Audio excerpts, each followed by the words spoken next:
हमने animal tissue complete कर लिया था, एपिथेलियल और कनेक्टिव टिश्यू, ठीक है। बाकी के जो टिश्यूज़ हैं उनके लिए एक सेपरेट चैप्टर दे रखा है, उनमें हम पढ़ेंगे, ठीक है, उनको। तो आज पढ़ेंगे फ्रॉग के बारे में।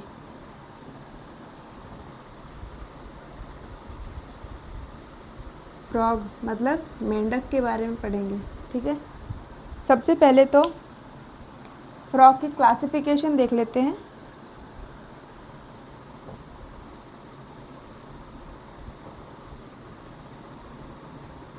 क्लासिफिकेशन यानी कि कौन से किंगडम से है, ठीक है, फाइलम कौन सा है, सब फाइलम कौन सा है, इन सब के बारे में पढ़ेंगे पहले। तो पहला है किंगडम, देन फाइलम, फ्रॉग का सब फाइलम,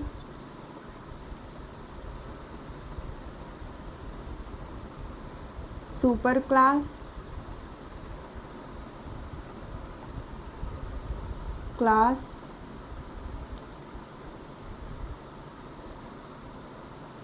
उसके बाद जीनस, देन स्पीशीज़।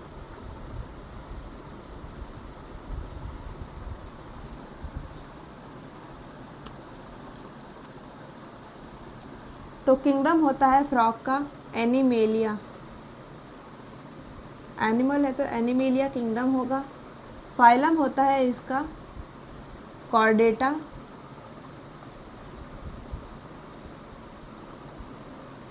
सब फाइलम वर्टिब्रेट,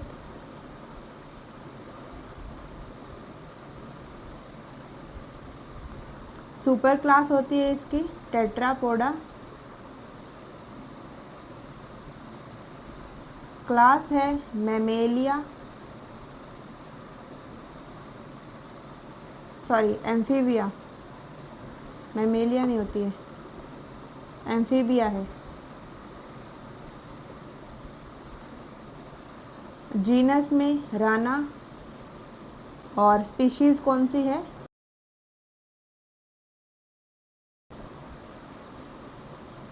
टिग्रिना, ठीक है। तो इसी से हम कह सकते हैं कि फ्रॉग का साइंटिफिक नेम क्या है। जैसे ह्यूमंस का होता है ना होमो सैपियन, तो वैसे ही फ्रॉग का होता है राना टिग्रिना।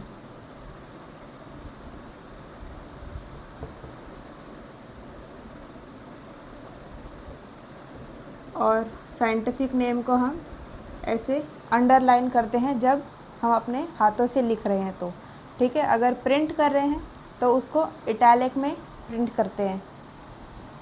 आप इसको नोट करिए।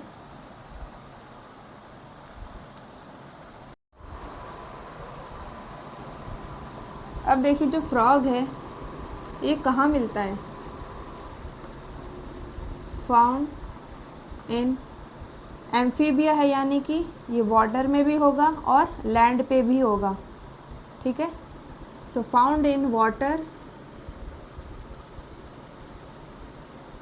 एम्फीबिया का मतलब भी यही होता है ना कि वाटर में भी रह सकता है वो और लैंड पे भी रह सकता है।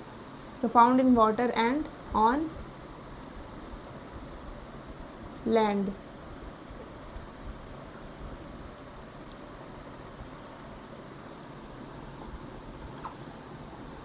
और फ्रॉग के पास एक प्रॉपर्टी होती है जिससे वो अपना कलर चेंज कर सकता है फॉर डिफेंस मैकेनिज्म, ठीक है।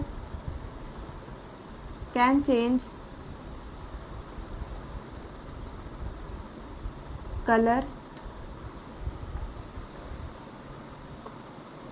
और इस प्रॉपर्टी को हम क्या कहते हैं, कैमोफ्लेज।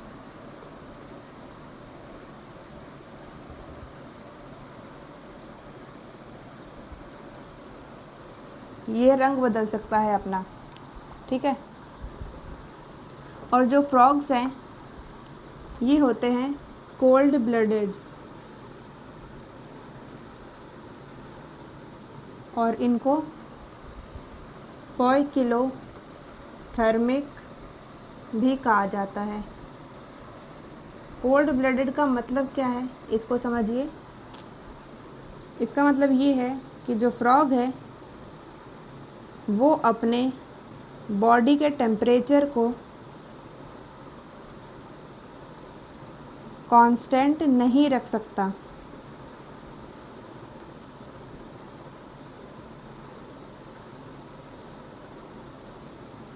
जैसे हमारी बॉडी है, अगर हमें गर्मी लगती है तो हमारी बॉडी स्वेटिंग करने लग जाती है, ठीक है, तो उससे हमें कूलिंग मिलती है।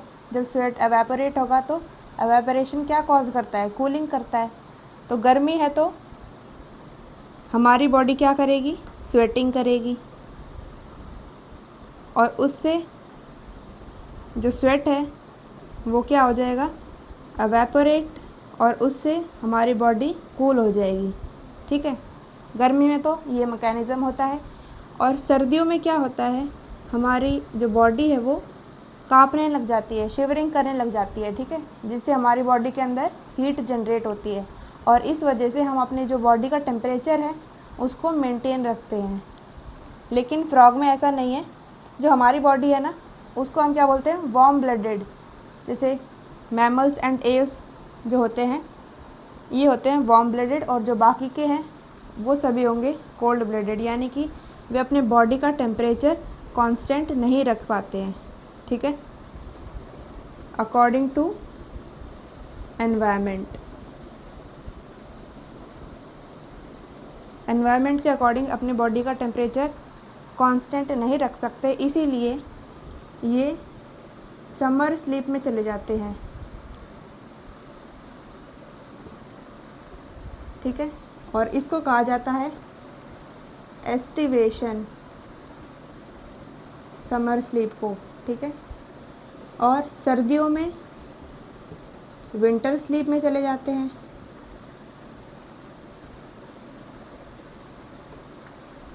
और इसको कहा जाता है हाइबरनेशन, ठीक है। इनको अपनी बॉडी को छुपाना पड़ेगा ताकि जो एनवायरनमेंट का टेम्परेचर है उससे अपने आप को बचा सके। तो देखिए, समर में चले गए समर स्लीप में, ठीक है, विंटर में विंटर स्लीप में चले गए, तो ये बाहर कब आएंगे, तो ये आते हैं बरसात के मौसम में बाहर। अब देखो, अगस्त सितंबर में और जुलाई में बारिश होती है, तो उस टाइम आप देखते हो ना कि मेंढक ही मेंढक रहते हैं, कोई छोटे कोई बड़े, ठीक है। तो उस टाइम पे ये बाहर आते हैं। और ये बाहर क्यों आते हैं, इसका दो रीज़न हो सकता है। पहला तो ये रीज़न होगा कि जहाँ पर वो रह रहे थे पहले, विंटर स्लीप कर रहे थे और समर स्लीप कर रहे थे, तो उस जगह पर पानी भर जाता है, ठीक है। पहला तो रीज़न ये है कि ये बाहर आ जाते हैं। और दूसरा रीज़न ये है कि फ्रॉग्स के लिए जो रेनी सीज़न है वही रिप्रोडक्टिव सीज़न होता है, ताकि वो अपने नंबर्स को मतलब बढ़ा सके, ठीक है, ज़्यादा से ज़्यादा फ्रॉग बन सके। तो यही होता है। पहला रीज़न क्या हो गया बाहर आने का, कि उनकी जो जगह है उन पर पानी भर जाता है, ठीक है। और दूसरा रीज़न क्या हो गया है कि जो रेनी सीज़न है वही रिप्रोडक्टिव सीज़न होता है इनका, तो इसीलिए बाहर आ जाते हैं ये। तो इसको आप नोट करिए। फिर देखते हैं फ्रॉग का स्ट्रक्चर।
लग रहा है कि नहीं लग रहा है ये फ्रॉक थोड़ा?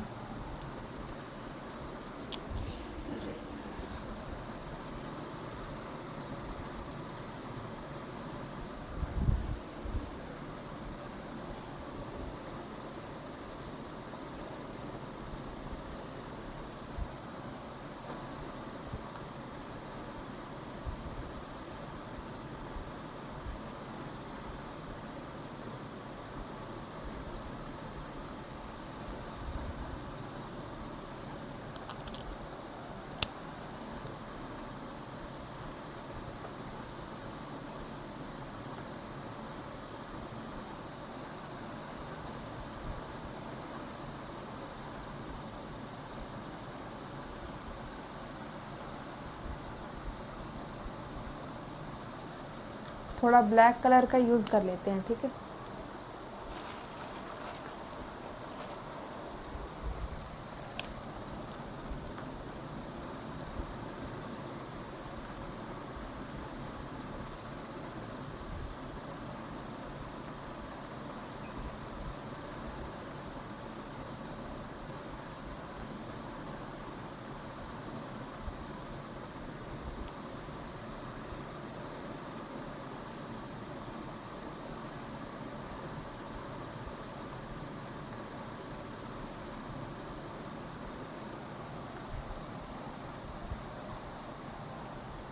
तो देखिए 4 पार्ट्स होते हैं बॉडी में, that is head, neck, trunk और टेल। तो फ्रॉग में ये क्या है? हेड है, ठीक है, और ये है ट्रंक। इसमें नेक नहीं होती और टेल नहीं होती, ठीक है। अब देखिए यहाँ पर जो मैं पढ़ा रही हूँ ना, आपको डायग्राम पे फोकस करना है, यहाँ पर सिर्फ हम समझेंगे, और बाकी का जो थ्योरी पार्ट है ना, वो हमारी एनसीईआरटी में लिखा ही हुआ है पहले से। मतलब कि जो हेड है, head is triangular in shape, मतलब ये सब जो भी सेंटेंस वाइज है, ये सब कुछ एनसीईआरटी में लिखा हुआ है। यहाँ पर हम इसको समझेंगे बस, ठीक है। थ्योरी आप पढ़ोगे एनसीईआरटी से। तो जो फ्रॉग है उसकी बॉडी डिवाइडेड होती है हेड और ट्रंक में। इसमें नेक नहीं होती और टेल नहीं होती है, ठीक है। हेड का देखो शेप कैसा है, ट्रायंगल है ना, सो इसमें आएगा ट्रायंगुलर शेप होता है हेड का,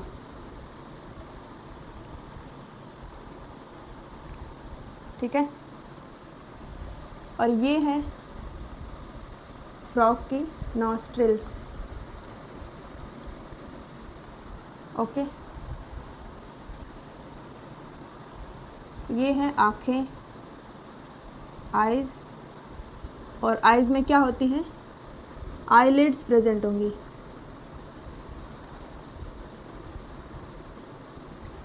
और आईलिड्स कैसी? तीन आईलिड्स होंगी। पहली तो होती है अपर आईलिड, दूसरी होंगी लोअर आईलिड, और तीसरी होती है थर्ड आईलिड। ये होती है निक्टिटेटिंग मेम्ब्रेन। तो निक्टिटेटिंग मेम्ब्रेन, देखो स्पेलिंग समझ में आ रही है ना? NICTATING, ठीक है। निक्टिटेटिंग ये लिखा हुआ है इधर, निक्टिटेटिंग मेम्ब्रेन। तो ये एक ट्रांसपेरेंट मेम्ब्रेन होती है जो कि आइज़ को कवर करके रखती है, ताकि आइज़ जो है वो डस्ट और वाटर से डैमेज ना हो सके, ठीक है। यानी कि निक्टिटेटिंग मेम्ब्रेन आइज़ को प्रोटेक्शन देती है, आप ये कह सकते हैं इधर, ठीक है। ये नॉस्ट्रिल हो गया है। ये क्या है इधर?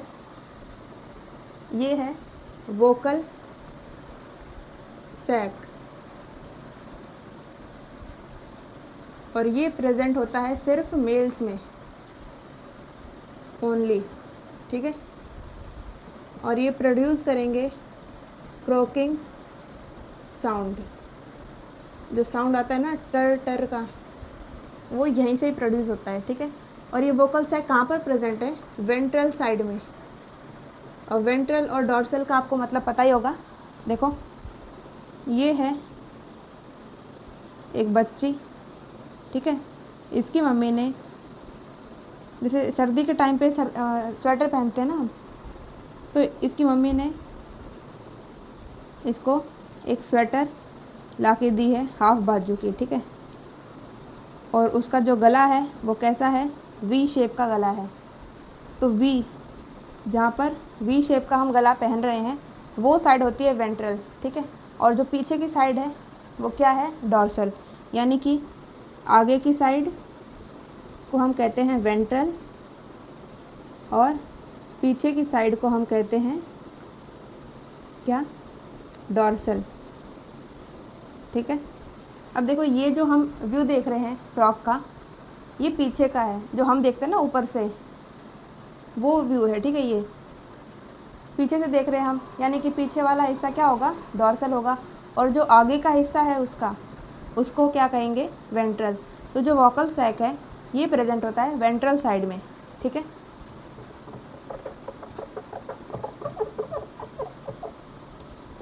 हमारी जो स्टर्नम है वो किस साइड प्रेजेंट है?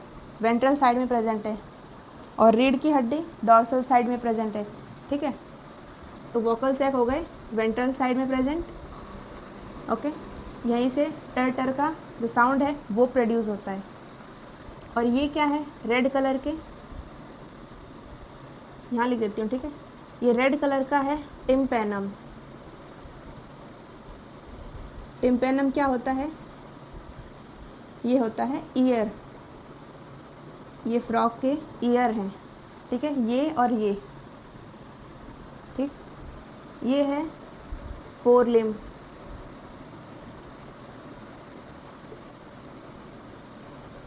और देखो इसमें 1 2 3 4 फिंगर्स प्रेजेंट है ना इसमें। सो 4 डिजिट्स आर प्रेजेंट, ठीक है।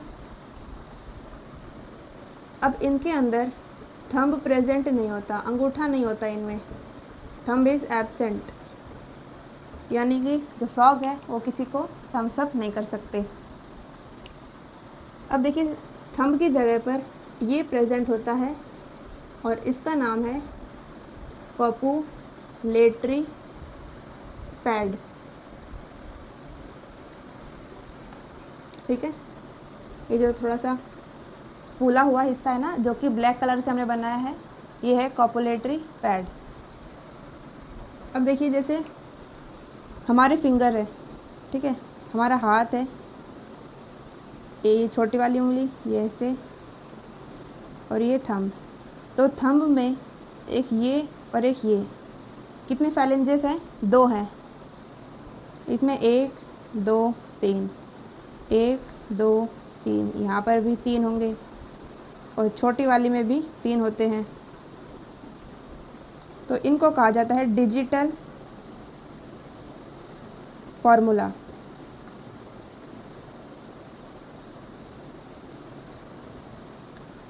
तो थंब से स्टार्टिंग होती है, तो 2, उसके बाद इसमें 3 है, फिर इसमें 3 है, फिर इसमें भी 3 है, फिर इसमें भी 3 है।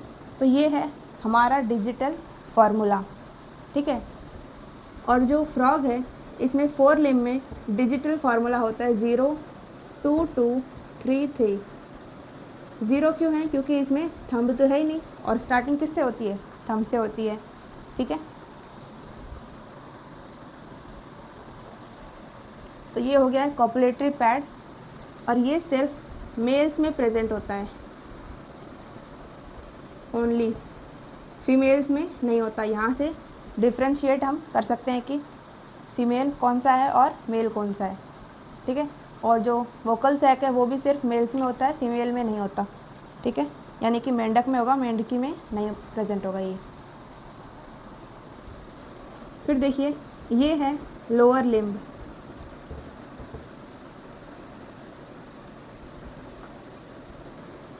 तो इसमें देखिए 1 2 3 4 और 5, यानी कि 5 डिजिट्स प्रेजेंट है, ठीक है। और इसमें जो डिजिटल फार्मूला है वो क्या होगा, थंब से स्टार्टिंग करनी है। थंब है इसमें 5 है ना, तो एक थंब होगा और बाकी के सारे फिंगर्स होंगे, ठीक है।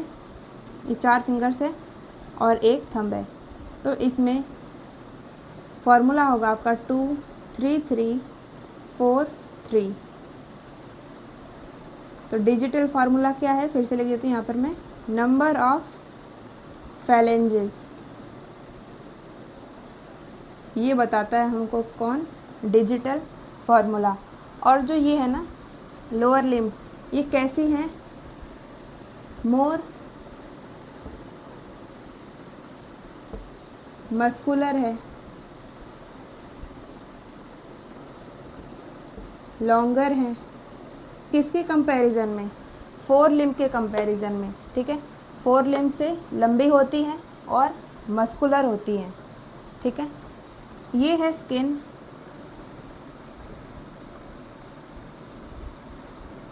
मेंढक की स्किन होती है मॉइस्ट, यानी कि गीली गीली सी होती है और स्मूथ होती है, ठीक है। और इसका कलर देखिए, कलर कुछ अलग अलग देखने को मिलेंगे हमें डॉर्सल साइड में और वेंट्रल साइड में। डॉर्सल कौन सा है, जो हम देखते हैं पीछे की तरफ से एक ग्रीन कलर का सा कुछ शेड हमको दिखाई देता है डॉर्सल साइड से, तो वो क्या है, ऑलिव ग्रीन है, ठीक है। अब देखिए ऑलिव ग्रीन कलर हो गया, लेकिन ये जो ब्लैक ब्लैक है ना यहाँ पर जो बना रखे हैं अभी मैंने, ये कुछ स्पॉट्स प्रेजेंट होते हैं डॉर्सल साइड में स्किन के अंदर ही। इसकी वजह से जो स्किन है वो थोड़ी सी नॉन यूनिफॉर्म हो जाती है, ठीक है। तो इसमें प्रेजेंट हैं स्पॉट्स, तो स्पॉट्स की वजह से ये कैसी हो गई है, नॉन यूनिफॉर्म, ठीक है।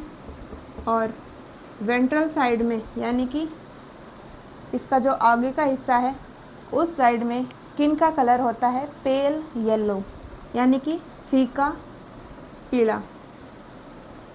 पेल मतलब क्या होता है, फीका, ठीक है। पेल येलो कलर होता है वेंट्रल साइड में, और उस साइड कोई भी स्पॉट्स प्रेजेंट नहीं होंगी, विदाउट स्पॉट्स। स्पॉट्स नहीं है तो वो कैसा होगा, यूनिफॉर्म होगा, ठीक है। वेंट्रल साइड की जो स्किन है वो कैसी है, uniform, without spots and pale yellow colour की। और वेंट्रल साइड में स्पॉट्स हैं, स्पॉट्स की वजह से स्किन हो जाती है नॉन यूनिफॉर्म और उसका कलर क्या है, ऑलिव ग्रीन, ठीक है। और ये कुछ फोल्ड्स होते हैं स्किन के अंदर, इनको कहा जाता है डर्मा प्लाइकी, डर्मा DERMAPLICAE, ठीक है। ये थोड़ी सी लूज़ होती है स्किन इनकी, अगर हम इसको ऐसे पकड़ के खींचना चाहें तो वो आराम से खिंच जाती है, ठीक है। तो ये फोल्ड्स हो गए। और ये पार्ट होता है क्लोएका, ये एक कॉमन चैम्बर है। अब हम डाइजेस्टिव सिस्टम के बारे में पढ़ेंगे ना, तब बताऊंगी कि इसको हम कॉमन चैम्बर क्यों कह रहे हैं, ठीक है। सो ये पूरा फ्रॉग का मॉर्फोलॉजी है, बाहर बाहर से जो हम पढ़ाई करते हैं ना, किसी भी चीज़ की अगर बाहर से स्टडी करी जा रही है उसको कहेंगे मॉर्फोलॉजी, और अंदर की जो सिस्टम है उनकी पढ़ाई करते हैं तो एनाटॉमी बोला जाता है। तो मॉर्फोलॉजी कंप्लीट हो गई है फ्रॉग की, आप इसको नोट करिए। फिर हम पढ़ेंगे डाइजेस्टिव सिस्टम फ्रॉग का।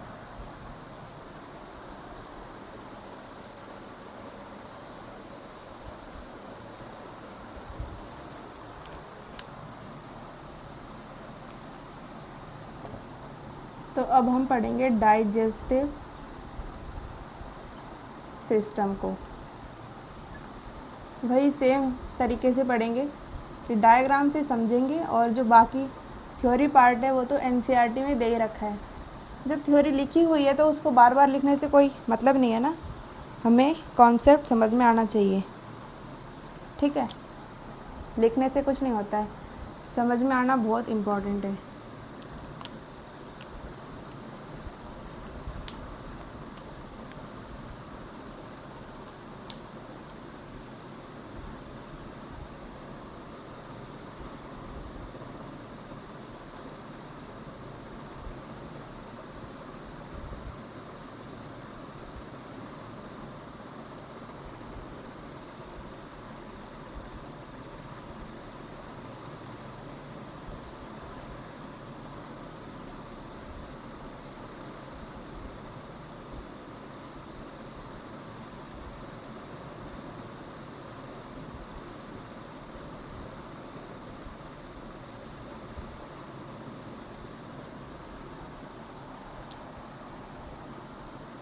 तो देखिए ये है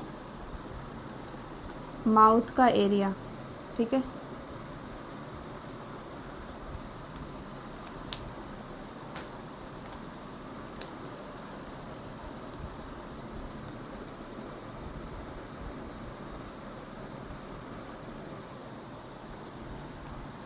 तो ऊपर की साइड क्या है, ये अपर जॉ,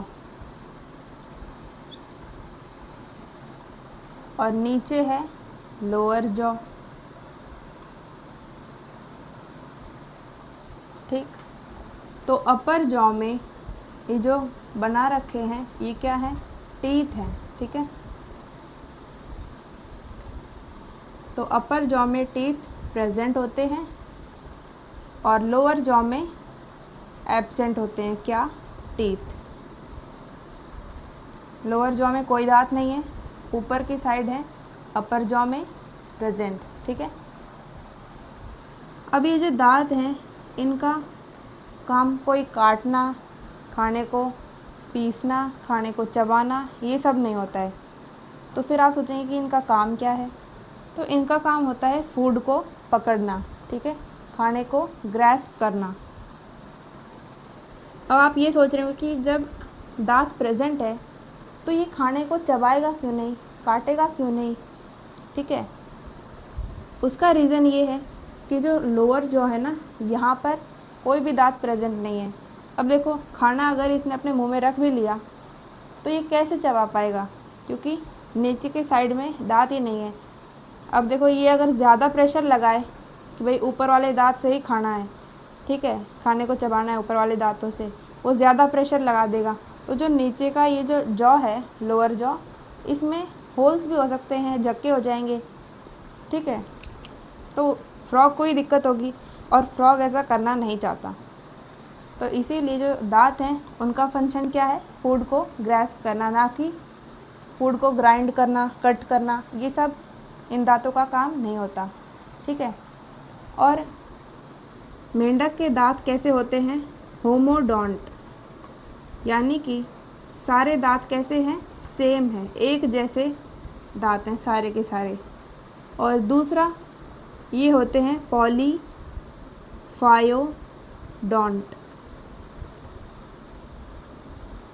पॉलीफायोडोंट मतलब लाइफ में ये कई बार आएंगे।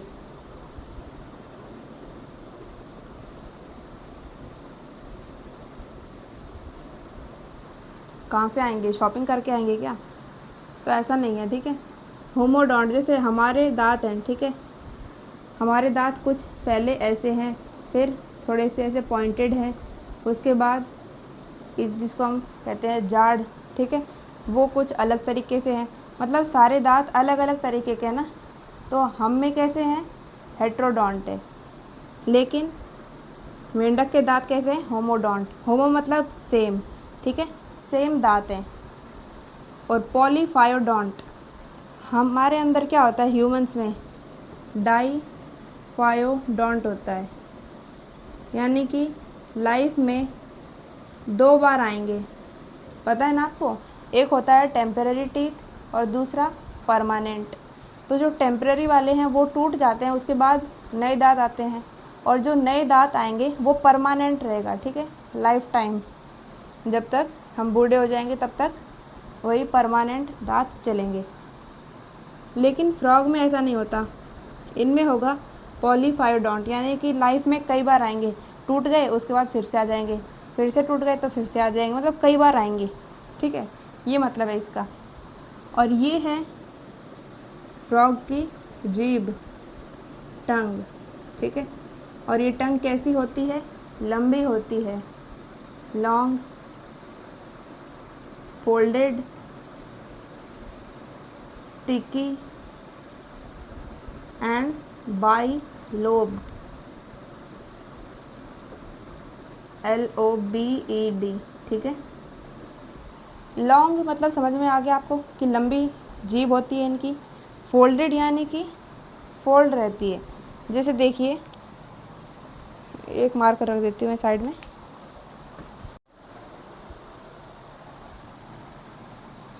तो देखिए ये जो हमने व्यू बनाया है ना वो किस तरीके का है, ये है, ठीक है, ये पूरा मुंह है किसका? फ्रॉग का। ये पार्ट जो आप देख रहे हैं ऐसे इस तरीके का ये बना रखा है, ठीक है। ये क्या है? लोअर जॉ, ये है अपर जॉ। और जो टंग है वो कैसे प्रेजेंट है? ये टंग का जो आगे का हिस्सा होता है ना, जैसे हमारी टंग कैसे होती है, ऐसे होती है, ये आगे का हिस्सा होता है और ये पीछे का हिस्सा होता है, ठीक है। तो फ्रॉग में क्या है? ये लोअर जॉ हो गया और ये जो पीछे का हिस्सा है ना वो यहाँ पर होता है, यहाँ पर ऐसे फोल्ड रहता है ऐसे, ठीक है। और ये अपर जॉ हो गया। अब इसको ये पता चला कि अच्छा भाई कीड़ा आ गया है मेरे आसपास, और फ्रॉग का तो कीड़ा क्या रहेगा? खाना रहेगा, तो उसको तो खाना खाना ही है। तो मुंह ऐसे खुलेगा मेंढक का और ये टंग जो है वो ऐसे बाहर की तरफ खुलेगी, ठीक है। फिर वो खाना पकड़ लेगी, स्टिकी है यानी कि जो भी कीड़ा है वो इस पे चिपक जाएगा, ठीक है। चिपक जाएगा तो वो वापस उसको ले आएगी अंदर और जो अपर जो है वो ऐसे बंद हो जाएगा, ठीक है। फिर वो अपना खाता रहेगा खाना। समझ में आया कैसे फोल्डेड है ये?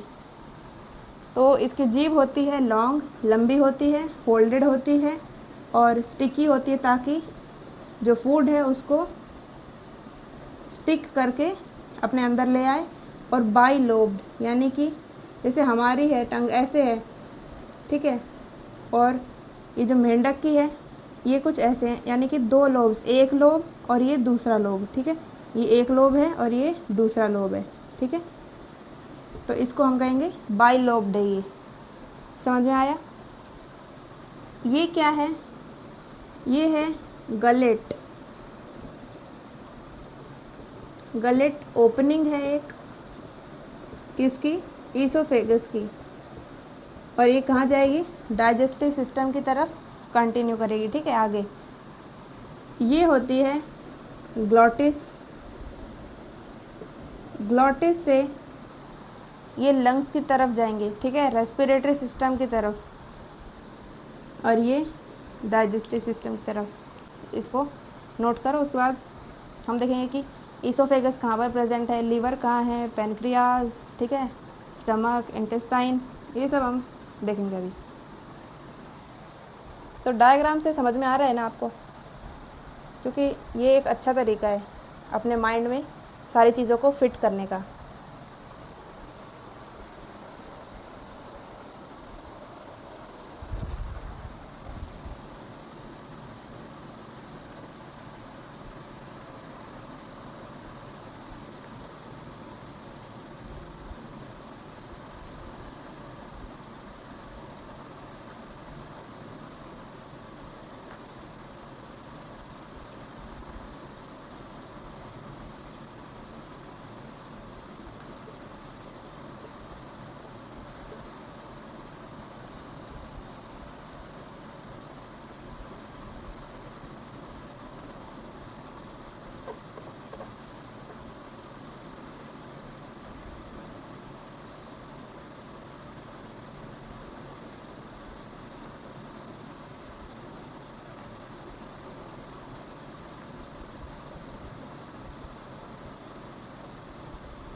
तो देखिए ये है डाइजेस्टिव सिस्टम फ्रॉग का, ठीक है।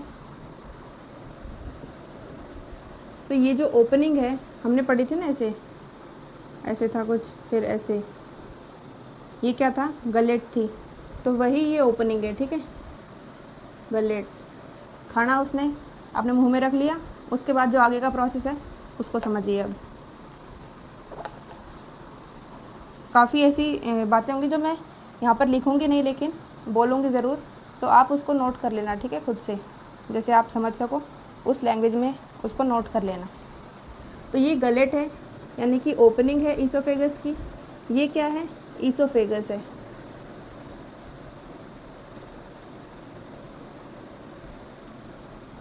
और इससे पहले आप ये समझिए कि जो एलिमेंट्री कैनाल है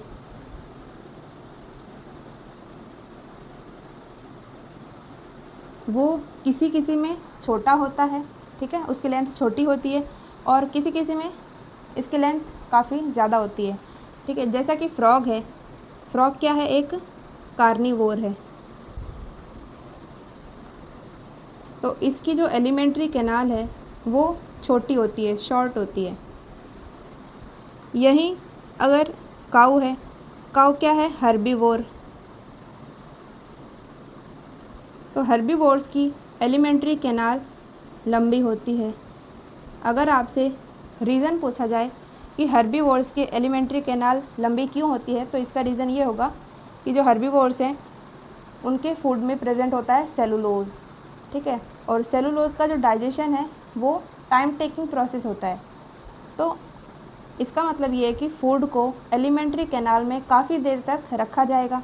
अगर एलिमेंट्री कैनाल छोटी है तो वो फूड क्या है कि मतलब जल्दी पास कर जाएगा, ठीक है, और उसका सही से डाइजेशन नहीं हो पाएगा।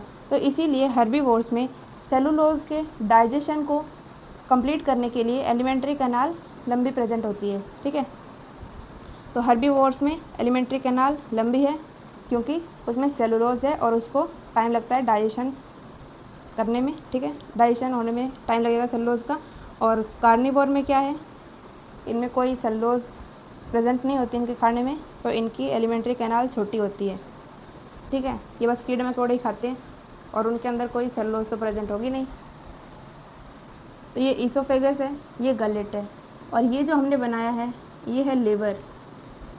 लीवर का काम क्या होता है, बाइल जूस बनाना, ठीक है।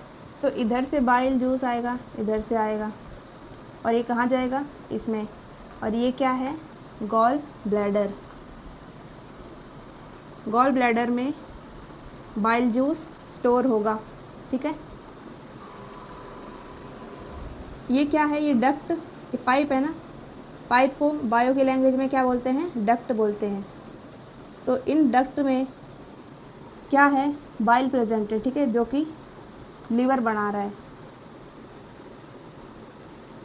तो इन डक्ट को बोला जाएगा हिपैटिक डक्ट। हिपैटिक वर्ड किसके लिए यूज़ करते हैं हम, लिवर के लिए, ठीक है। तो यहाँ पर ये लिवर से आ रही है बाइल जूस, यहाँ पर ये स्टोर हो जाएगा, ठीक है। अब आगे की तरफ बाइल जूस चलता रहेगा। ये है पैनक्रियाज। पैनक्रियाज भी अपने जूस फॉर्म करेंगे, और ये जो ओपनिंग्स प्रेजेंट है ना, यहाँ से पैनक्रियाटिक जूस इस डक्ट में जाएगा, ठीक है।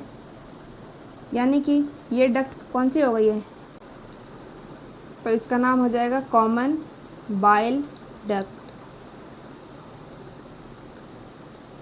ठीक है। यहाँ से डक्ट में क्या प्रेजेंट है, यहाँ तक बाइल जूस भी है और पैनक्रियाटिक जूस भी है, ठीक है।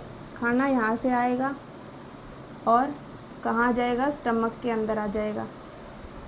स्टमक में क्या प्रेजेंट है, HCl प्रेजेंट है, ठीक है। और इसके साथ साथ प्रोटियोलाइटिक एंजाइम्स भी प्रेजेंट होते हैं जो कि प्रोटीन का डाइजेशन करते हैं। प्रोटियो वर्ड किसके लिए यूज़ किया जाता है, प्रोटीन के लिए।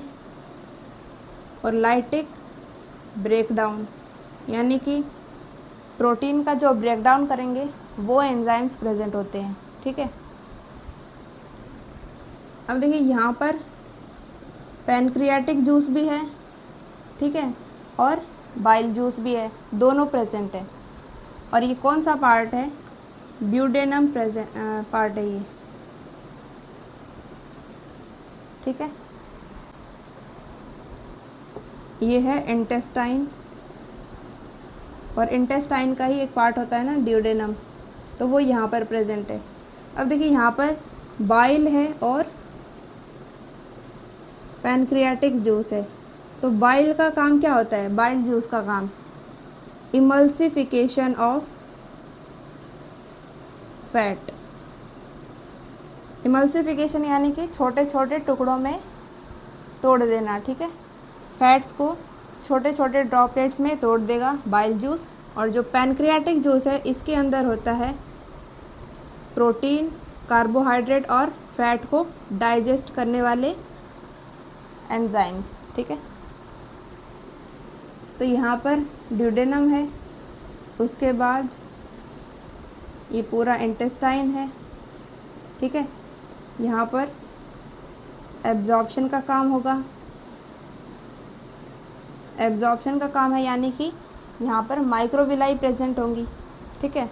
और एब्जॉर्ब कहाँ होता है? फूड, जो डाइजेस्टेड फूड है वो एब्जॉर्ब होगा ब्लड के अंदर, और जो अनडाइजेस्टेड फूड है वो आगे की तरफ चला जाएगा, ठीक है। यहाँ पर रेक्टम से होता हुआ जाएगा क्लोएका में, ठीक है। ये क्या है? क्लोएका, ठीक। और क्लोएका में ही खुले रहते हैं यहाँ पर यूरेटर, और ये है यूरिनरी ब्लैडर। इसकी ओपनिंग भी क्लोएका में ही होगी,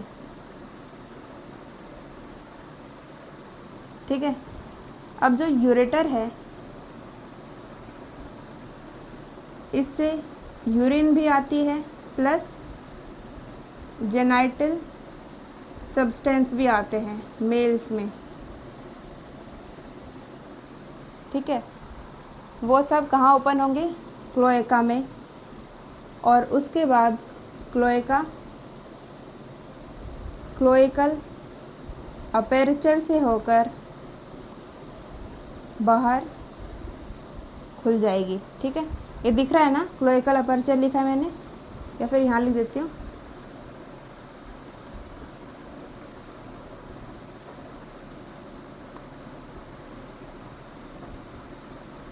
ठीक है।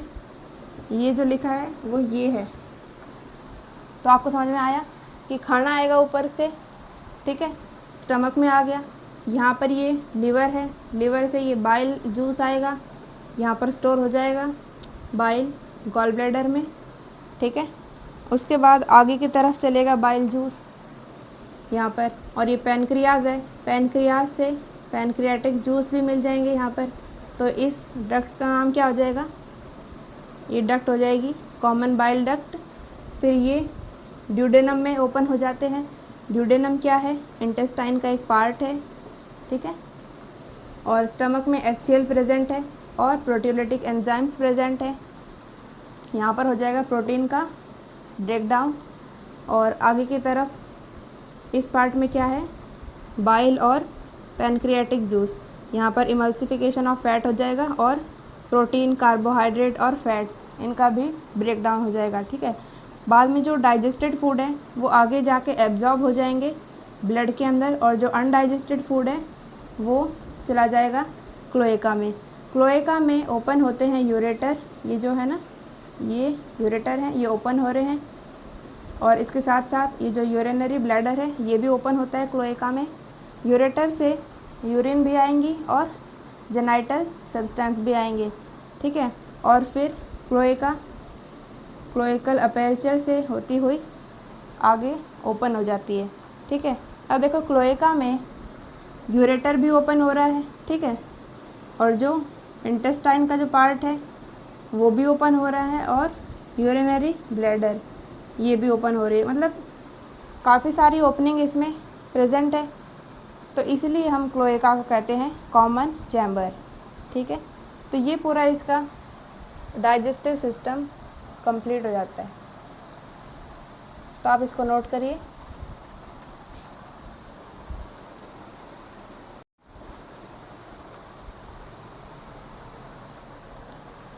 तो अब आप इसको नोट कर लो, यहाँ पर डाइजेस्टिव सिस्टम कंप्लीट होता है और बाकी का जो है रेस्पिरेटरी सिस्टम, सर्कुलेटरी सिस्टम, उसको हम अगली क्लास में पढ़ेंगे।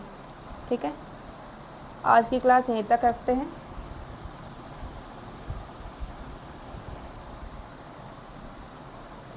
Thank you.